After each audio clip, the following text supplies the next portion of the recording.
me, it just gives me a moment to reflect. We get so busy in life that we don't have time to sit down and think about the things that have occurred in the past to bring us where we are today. Black History Month for me is an opportunity to reflect on a segment of the population that is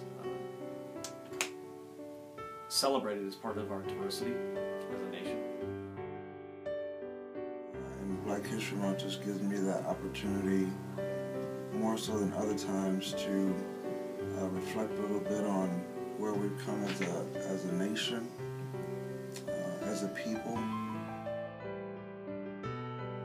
Black history in the United States is synonymous with the civil rights struggle, and a lot of the major improvements in our lifestyle and our standard of living as citizens of the United States have come as a result of the civil rights struggle.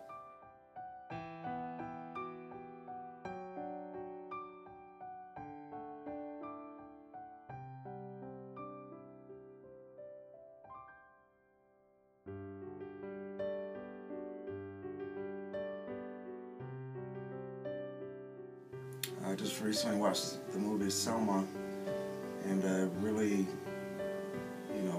pointed out some things as far as how bad things were back in the day, and how many people struggled fighting for a cause that we have a tendency to benefit from today.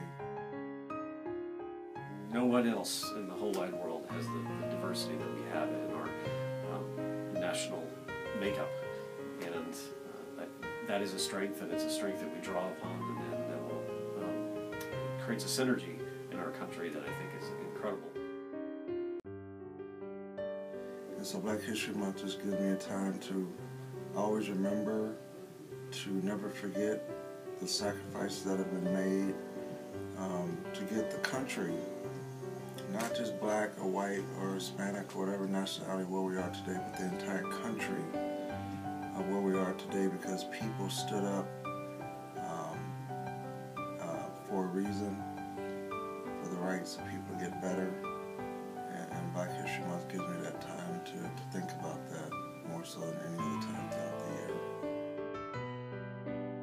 So Black History Month for me is an opportunity to reflect on that diversity and the contribution of black history to our country, and what our country has become.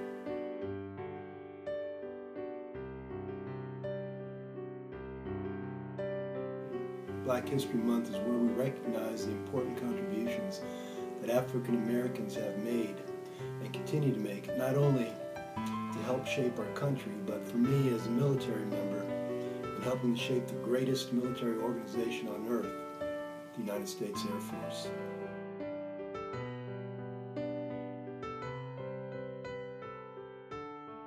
Black History Month is filled with lessons of men and women who have overcome great odds like poverty, racism, to succeed in life.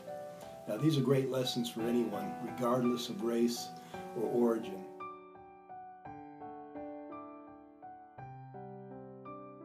I can tell you unequivocally that the 943rd Rescue Group is a much stronger and better organization because of our diversity. And the recognition of Black History Month contributes positively to the culture of respect for all that is a cornerstone of what the 943rd stands for.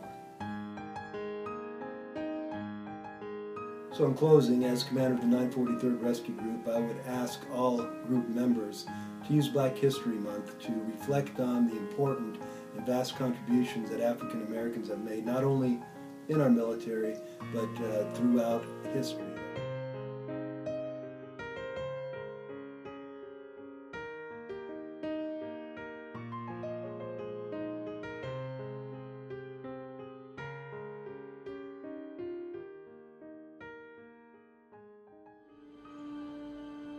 About 5:45, Martin and I came out of the room to the balcony.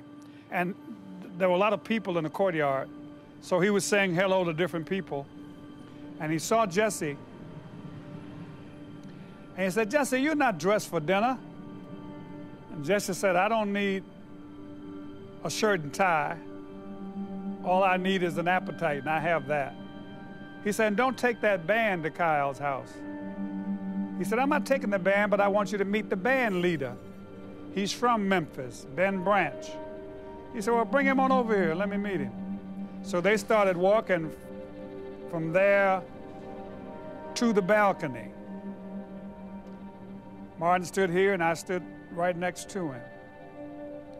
Started walking, and he was talking to Jesse and Ben, leaning over the railing like this. I turned and walked. I got 5 or 6 steps. I said, "Guys, let's go. We have a rally tonight." And so I walked about 5 or 6 steps, and the shot rang out.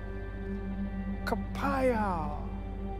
I looked back. He had been knocked from the railing back onto this part of the balcony. I rushed to his side, and people were ducking behind cars. They didn't know if the shooter would continue to shoot, but he just shot one shot.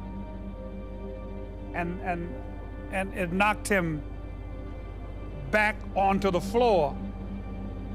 One of his feet was kind of hanging through this railing. I rushed to his side, and there was this tremendous hole in the side of his face. There was a bigger wound under his shirt I could not see.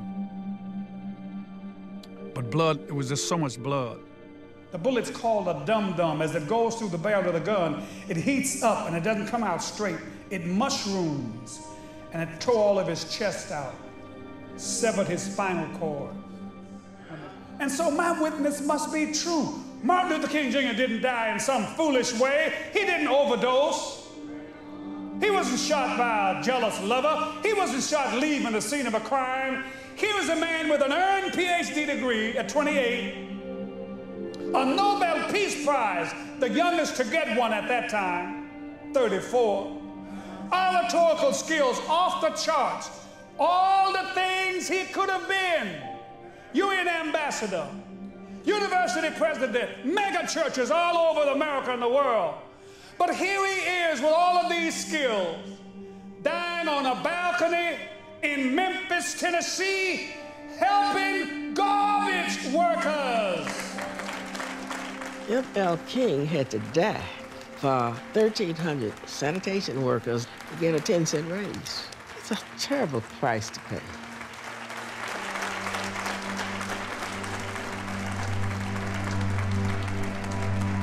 And they said, "We will shoot this dreamer and see what happens to his dream." That's where the witness comes in. It is a success in a lot of ways, but it's not over. He'd want to see our young people involved and committed and concerned. Yes!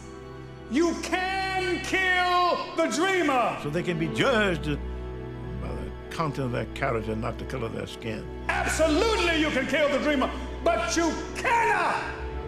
I must tell you that you cannot kill the dream. The dream is still alive. The dream is still alive.